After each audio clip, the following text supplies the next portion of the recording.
अंधेरे में एक साया जो दिखता नहीं लेकिन महसूस जरूर होता है।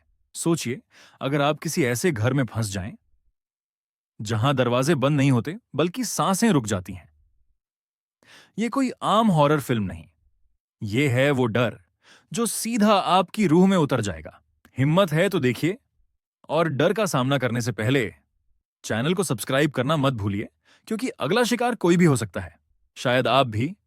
कहानी की शुरुआत में हमें एक पुलाव आइलैंड नाम की जगह दिखाई जाती है, जो इसी फिल्म का नाम भी है। वहां एक छोटा सा गांव है और एक औरत बैठी हुई जोर जोर से रो रही है, जैसे किसी की बहुत याद आ रही हो। इसी के पास एक गुफा के अंदर कोई अजीब सा रिचुअल यानी काला जादू हो रहा होता है। एक औरत वहां बैठकर किसी की बर्बादी के लिए तंत्र मंत्र कर रही होती है। अब ये जगह इतनी डरावनी क्यों है और वो रोने वाली औरत कौन है, ये सब बातें हमें आगे चलकर पता चलेंगी। इसके बाद कहानी में कैट नाम की एक लड़की की एंट्री होती है, जिसे ये सब चीजें दिखाई दे रही होती हैं। यानी जो कुछ भी अभी हमने देखा वो कैट के विजन यानी ख्यालों में आ रहा होता है। पर कैट को खुद समझ नहीं आता कि ये सब उसे क्यों दिख रहा है। असल में कैट के साथ ऐसा अक्सर होता रहता है, उसके विजन में चीजें पूरी तरह साफ नहीं होती, बस झलकियां मिलती हैं। अब कैट अपने दोस्तों से मिलती है। इन सब ने मिलकर छुट्टियां मनाने के लिए एक आइलैंड पर जाने का प्लान बनाया होता है। जब ये सब आइलैंड पर पहुंचते हैं तो वहीं कैट के एक दोस्त की सौतेली बहन भी अपने ग्रुप के साथ आ जाती है। दोनों बहनों के बीच बिल्कुल बनती नहीं है और एक ही जगह पर मिलना उन्हें पसंद नहीं आता, लेकिन फिर भी सब लोग अपने अपने कमरों में चले जाते हैं। रात को कैट को फिर से विजन आता है, जिसमें उसे एक आदमी की आवाज सुनाई देती है जो किसी मौली नाम की औरत को पुकार रहा होता है। वो आदमी कहता है, हम कभी अलग नहीं होंगे। कैट ये सब सुनकर डर जाती है। तभी उसकी दो दोस्त उसके कमरे में आ जाती हैं। उधर बाहर कैट का एक दोस्त था जिसका नाम खाई था। वो स्विमिंग पूल के पास बैठकर अपने दोस्त से बातें कर रहा था। उसने बताया कि उसे कैट बहुत पसंद है और वो जल्द ही उसे अपने दिल की बात बता देगा। वो उसके लिए एक ब्रेसलेट भी लाया था। रात को जब सब लोग डिनर कर रहे थे तो कैट का वो दोस्त सिगरेट पी रहा होता है। तभी उसके पास एक औरत खड़ी होती है जो उसे सिगरेट पीते देख बिल्कुल भी खुश नहीं होती। अजीब बात यह थी कि वो औरत एक आत्मा थी और वो उसी लड़के की मां थी। उसे कोई और नहीं, सिर्फ कैट ही देख पा रही थी। ये बात कैट के लिए बहुत ही डरावनी और चौंकाने वाली थी। अगली सुबह कैट और उसके सारे दोस्त, साथ में उसकी दोस्त की सौतेली बहन और उसका ग्रुप, सब लोग मिलकर एक दूसरे आइलैंड घूमने के लिए निकलते हैं। रास्ते में उन्हें वही पुलाव आइलैंड दिखता है जो उन्हें शुरू में दिखाई दिया था। वो आइलैंड जैसे उन्हें अपनी तरफ खींच रहा होता है। सब लोग बोट वाले से कहते हैं कि हमें उस आइलैंड पर ले चलो, लेकिन वो साफ मना कर देता है और कहता है कि वो जगह बहुत खतरनाक है और वैसे भी वहां जाना मना है। काई उसे ज्यादा पैसे भी देने की कोशिश करता है, लेकिन बोट वाला फिर भी नहीं मानता। आइलैंड का नाम सुनते ही उसके चेहरे पर डर साफ दिख रहा था। फिर सब लोग समंदर के बीच में ही रुककर तैरने लगते हैं और खूब मस्ती करते हैं। तैरते तैरते कैट सबसे अलग हो जाती है। उसे पानी में कुछ अजीब से ढांचे नजर आते हैं, जैसे कि किसी के कंकाल हों। ये देखकर वो बुरी तरह डर जाती है। उसे फिर वही काला जादू, मरते हुए लोग और डरावने सीन दिखने लगते हैं। इतने डर से वो बेहोश हो जाती है। जब काई पानी से बाहर आता है तो सब उसे बताते हैं कि कैट अब तक बाहर नहीं आई। वो तुरंत फिर से पानी में जाकर उसे ढूंढने लगता है। बोट वाला भी अपने एक आदमी को लेकर कैट को ढूंढने चला जाता है। उसके चेहरे से साफ पता चल रहा था कि कुछ तो गड़बड़ है। कुछ देर बाद काई कैट को ढूंढकर बाहर निकाल लाता है। उसकी हालत बहुत खराब होती है और वो बहुत डरी हुई दिखती है। तभी बोट वाला उन सबको बताता है कि उस आइलैंड की अपनी एक डरावनी कहानी है। उसने कहा कि एक औरत ने वहां बद्दुआ दी थी, जिसने वहां रहने वाले सभी लोगों की जान ले ली थी और मरे हुए लोगों की लाशें आज तक किसी को नहीं मिली। कई लोगों का मानना है कि उस जगह पर आज भी वो बद्दुआ यानी कर्ज फैला हुआ है, इसलिए सबको उस जगह से दूर रहने की हिदायत दी जाती है। बोट वाला ये सब बोलकर चला जाता है, लेकिन कैट और उसके दोस्तों को उसकी बातों पर यकीन नहीं होता। फिर सब मस्ती मजाक करने लगते हैं और एक गेम खेलने का प्लान बनाते हैं। वो शर्त लगाते हैं कि जो भी इस गेम में हारेगा उसके ग्रुप को एक रात उस कर्ज वाले आइलैंड पर गुजारनी होगी। गेम शुरू होता है और कैट के दोस्त हार जाते हैं। अब कैट की दोस्त की सौतेली बहन का ग्रुप शर्त के मुताबिक उन्हें उस आइलैंड पर भेजने की बात करता है। रास्ते में कैट अपनी दोस्त से कहती है, मुझे बड़ा अजीब सा लग रहा है, जैसे कुछ गड़बड़ होने वाली हो उस आइलैंड पर। उसकी दोस्त जवाब देती है, तू टेंशन मत ले, शायद तुझे उस आइलैंड की डरावनी कहानी याद आ रही है, इसलिए ऐसा लग रहा होगा। जब कैट और उसके दोस्त आइलैंड पर पहुंचते हैं तो उसकी दोस्त की बहन और उसका ग्रुप उन्हें वहीं छोड़कर चले जाते हैं। अब कैट और उसके दोस्तों को पूरी रात उस डरावने आइलैंड पर रहना था। ये जगह उनके लिए खतरे से खाली नहीं थी। वो सब आइलैंड के अंदर जाते हैं और वहां एक अजीब सा गांव दिखाई देता है। गांव के रास्ते को एक रस्सी से बंद किया गया था और चारों तरफ मूर्तियां रखी हुई थीं, जैसे किसी ने जानबूझकर उस जगह को बंद किया हो। लेकिन कैट के दोस्त उस रस्सी को खोल देते हैं और सब गांव के अंदर चले जाते हैं। वो गांव के घरों को देखते हैं, जिन पर कुछ अजीब सी बातें लिखी थीं। ये सब देखकर दोस्त मजाक करने लगते हैं, लेकिन कैट उन्हें रोकती है और कहती है, ऐसा मत करो, ये सही नहीं है। फिर रात हो जाती है। काई कहता है, मैंने एक खाली घर देखा है, चलो आज की रात वहीं रुकते हैं। जंगल में टेंट लगाने से तो ये बेहतर है। सब लोग वहां जाकर सो जाते हैं। रात को कैट का एक दोस्त अचानक महसूस करता है जैसे कोई उन्हें देख रहा हो। फिर कैट भी आधी रात को उठ जाती है और उसे किसी औरत के रोने की आवाजें सुनाई देती हैं। जब वो उस आवाज का पीछा करती है तो उसे अपने विजन यानी ख्यालों में एक औरत दिखती है, जो एक मरे हुए आदमी को पकड़कर बहुत जोर जोर से रो रही होती है। वहां गांव के सारे लोग जमा थे। गांव का लीडर सबको कहता है, आज जो हुआ है उसके बारे में कोई कुछ नहीं कहेगा। इसके बाद उस औरत को एक गुफा में दिखाया जाता है, जहां वो बेहद डरावनी हालत में काला जादू कर रही होती है। मतलब साफ था कि गांव वालों ने उस औरत के साथ कुछ गलत किया था और शायद उसी का बदला लेने के लिए वो अब वापस लौटी थी। ये वही सीन था जो हमें कहानी की शुरुआत में दिखा था। सुबह होती है और कैट उसी घर में उठती है जहां सब सोए थे। उसकी हालत बहुत खराब लग रही थी, क्योंकि रात को जो उसने देखा वो इतना डरावना था कि वो अब भी डरी हुई थी। हालांकि वो सब एक सपना था, लेकिन वो सपने जैसा नहीं लग रहा था। अब सब लोग इस आइलैंड से निकलने के लिए तैयार हो जाते हैं और समंदर किनारे खड़े उस ग्रुप का इंतजार करने लगते हैं जो उन्हें लेने आने वाला था। उन्होंने शर्त के मुताबिक आइलैंड पर एक रात गुजार ली थी। शाम हो जाती है, लेकिन उन्हें लेने कोई नहीं आता। सब घबरा जाते हैं। तभी कैट की एक दोस्त अपने फोन में कैट को एक फोटो दिखाती है, जिसमें सब सोए हुए थे। वो पूछती हैं, हम सब तो उस वक्त सो रहे थे, तो ये फोटो किसने ली? फोटो देख सब चौंक जाते हैं। काये भी वो फोटो देखता है, लेकिन कैट कहती है, ये फोटो किसी को मत दिखाना, सब डर जाएंगे। उधर दूसरी तरफ दूसरे आइलैंड पर कैट की दोस्त की बहन और उसका ग्रुप हंस रहे होते हैं और एक दूसरे से कह रहे होते हैं, हमने कैट और उसके दोस्तों को कितना बेवकूफ बनाया। ये बात बोट वाला सुन लेता है और गुस्से में पूछता है, तुमने उन्हें छोड़कर कहां भेज दिया? इतनी बड़ी बेवकूफी कैसे कर सकते हो?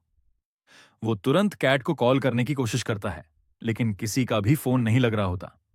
अब वो बोट वाला एक वॉइस मैसेज छोड़ता है, जिसमें वो कहता है, अगर तुम लोग अभी भी उस आइलैंड पर हो तो एक बात ध्यान से सुनो, वहां एक गांव है, उधर बिल्कुल मत जाना।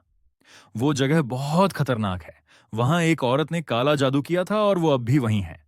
लेकिन उसे ये नहीं पता था कि ये मैसेज बहुत देर से पहुंच रहा है, क्योंकि कैट और उसके दोस्त तो पहले ही उस गांव में जा चुके थे। अब उसी पुलाव आइलैंड पर कैट और उसके दोस्त फिर से उसी घर में रात बिताने का सोचते हैं, जहां पहले रुके थे। जब सब सो जाते हैं तो कैट के दो दोस्त बाहर घूमने निकलते हैं। तभी उसी गुफा में जहां पहले एक औरत को काला जादू करते देखा गया था, वो औरत जाग जाती है। दरअसल वो 20 साल बाद जागी थी। अब वो काला जादू करने के बाद एक खतरनाक चुड़ैल बन चुकी थी। जब भी कोई इंसान आइलैंड पर आता, वो जाग जाती थी और कोई भी उसकी नजर से बचकर नहीं निकल पाता था। अब वो चुड़ैल कैट के एक दोस्त को पकड़कर खींच ले जाती है। उधर कैट नींद में डरकर उठ जाती है, क्योंकि उसने सपना देखा होता है जिसमें गांव वालों की मौत हो रही थी। कायो से पूछता है, तू इतनी डरी हुई क्यों है? कैट कहती है, मुझे लग रहा है कि हमें यहां जानबूझकर बुलाया गया है। तभी उनकी दोस्त घबराई हुई रोते हुए आती है और बताती है, हमारा एक दोस्त अचानक गायब हो गया, किसी ने उसे खींच कर ले लिया। अब सब मिलकर उसे ढूंढने लगते हैं, मगर उन्हें कुछ नहीं मिलता। फिर सभी वापस उसी घर में आ जाते हैं। असल में जो लड़का गायब हुआ था वो काई का भाई था। काई अब बहुत परेशान हो जाता है। उधर गुफा में वो चुड़ैल उसके भाई का खून पी रही होती है, ताकि और ताकतवर बन सके। सुबह होते ही काई सबको कहता है कि वो लोग अलग अलग होकर उसके भाई को ढूंढें। सब निकल जाते हैं, सिर्फ एक दोस्त को पीछे छोड़ते हैं, ताकि अगर उसका भाई वापस आए तो वो उन्हें बता सके। लेकिन तलाश के बाद भी कोई नहीं मिलता, क्योंकि चुड़ैल ने उसे भी मार दिया था। जब सब लौटते हैं तो देखते हैं कि उस घर में खून पड़ा है, यानी वो दोस्त जिसे पीछे छोड़ा था उसे भी चुड़ैल ले गई थी। अब सब बहुत डर जाते हैं। काय सबको कहता है कि चलो वापस समंदर किनारे चलते हैं, क्या पता कोई लेने आ ही जाए। वहां पहुंचकर वो बोट वाले आदमी का वॉइस मैसेज सुनते हैं, जिसमें वो बता रहा होता है कि गांव में मत जाना, क्योंकि वहां एक औरत थी जिसने काला जादू किया था और फिर वो एक चुड़ैल बन गई। उसने पूरे गांव को खत्म कर दिया। गांव वालों ने उसे मारने की बहुत कोशिश की थी लेकिन वो नहीं मरी। तब एक प्रीस्ट आया था जिसने एक रिचुअल करके पूरे गांव को एक रस्सी से सील कर दिया था ताकि वो चुड़ैल उसी जगह कैद रहे। लेकिन कैट के दोस्तों ने गलती से उस रस्सी को खोल दिया और उसे आजाद कर दिया। अब कैट और उसके दोस्त देखते हैं कि दूर से वही बोट वाला और उसके दोस्त उन्हें लेने आ रहे हैं, लेकिन अचानक बोट में धमाका हो जाता है और सब मारे जाते हैं। अब सबको यकीन हो जाता है कि चुड़ैल इतनी आसानी से उन्हें नहीं छोड़ने वाली। कैट सबको कहती है, मैंने अपने ख्याल में जो देखा वो सब सच था। हमें इस कर्ज को खत्म करना होगा, तभी हम यहां से बच सकते हैं। अब सब मिलकर दोबारा रस्सी बांधते हैं। फिर कैट को याद आता है कि उसने एक कब्र देखी थी। जब सब उस कब्र के पास पहुंचते हैं और कैट उसका हाथ लगाती है, तो उसे दिखता है कि असल में वो चुड़ैल कौन थी और उसके साथ क्या हुआ था। उसे पता चलता है कि वो औरत शुरू से चुड़ैल नहीं थी। उसका नाम मौली था। कहानी की शुरुआत में भी हमने उसी का नाम सुना था। मौली के गांव में एक दिन एक लड़का दूसरे गांव से आया। दोनों को एक दूसरे से प्यार हो गया और शादी कर ली। लेकिन गांव वालों को यह रिश्ता मंजूर नहीं था। उन्होंने मौली के पति को मार डाला। मौली पूरी तरह टूट गई और गुफा में जाकर काला जादू करना शुरू कर दिया। यानी शुरुआत में जो औरत काले जादू के दौरान रो रही थी, वो मौली ही थी। फिर मौली एक खतरनाक चुड़ैल बन गई और पूरे गांव को खत्म कर दिया। जब कैट को सारी सच्चाई पता चलती है तो वो अपने दोस्तों को सब कुछ बता देती है। फिर कहती है, हमें उस गुफा के पास वापस जाना होगा, वहीं से सब कुछ ठीक हो सकता है। फिर सब उस गुफा की तरफ निकल पड़ते हैं। रास्ते में जब वो एक नहर पार कर रहे होते हैं, तभी मौली, जो अब चुड़ैल बन चुकी है, उन पर हमला कर देती है और उनकी एक और दोस्त को खींच कर ले जाती है। कैट बहुत दुखी हो जाती है। अब सिर्फ 4 लोग बचे थे। रात को वो एक जगह रुकते हैं ताकि थोड़ा आराम कर सकें। कैट एक दोस्त से बैठकर बातें कर रही होती है, तभी उन्हें किसी की आवाज सुनाई देती है। दरअसल वो मौली चुड़ैल ही थी, जो अब कैट के दोस्त की मां बनकर उनके सामने आ जाती है ताकि उन्हें गुमराह कर सके। इस चक्कर में वो उनकी एक और दोस्त को भी अपने साथ ले जाती है। अब सिर्फ 3 लोग बचे थे, कैट, काई और उनका एक और दोस्त। फिर उन्हें वो गुफा मिल जाती है जहां मौली पहले काला जादू किया करती थी। जैसे ही वो अंदर जाते हैं तो देखते हैं कि मौली उनके दोस्त को मार रही है। फिर वो तीनों पर हमला कर देती है। काई उससे भिड़ जाता है। इसी दौरान कैट को एक गुड़िया मिलती है। जैसे ही वो गुड़िया को हाथ में लेती है, उसे पूरी सच्चाई समझ में आ जाती है। असल में मौली मां बनने वाली थी, लेकिन गांव वालों ने पहले उसके पति को मार डाला और फिर मौली को भी मार दिया। उसके मरने से पहले ही उसका बच्चा भी नहीं बच सका। मौली ने जो बदला लिया वो अपने बच्चे की मौत का था। अगर उसका बच्चा जिंदा होता तो वो कभी चुड़ैल नहीं बनती। ये सब जानकर कैट गुड़िया लेकर गुफा से बाहर भागती है। मौली चुड़ैल भी उसके पीछे बाहर आ जाती है। काई और उसका दोस्त मौली को रोकने की कोशिश करते हैं, लेकिन वो उसे रोक नहीं पाते। मौली उन्हें भी मार देती है। अब वो सीधा कैट के पीछे आती है। कैट मौली के पुराने घर पहुंच जाती है, जहां उसे मौली की पुरानी यादें और पल दिखते हैं। तभी मौली भी वहां पहुंचती है और कैट को मारने की कोशिश करती है। लेकिन कैट उससे वही शब्द कहती है जो मौली का पति अक्सर कहा करता था, तुमने अपने अंदर बहुत दर्द दबा रखा है, उसे बाहर निकालो। यह सुनकर मौली को अपनी सारी पुरानी बातें याद आने लगती हैं। वो रोने लगती है और फिर उसका गुस्सा और दर्द कम हो जाता है। वो फिर से अपने असली रूप में आ जाती है और शांति से मरने के बाद की दुनिया की तरफ चली जाती है। उसने गांव की बद्दुआ भी खत्म कर दी थी।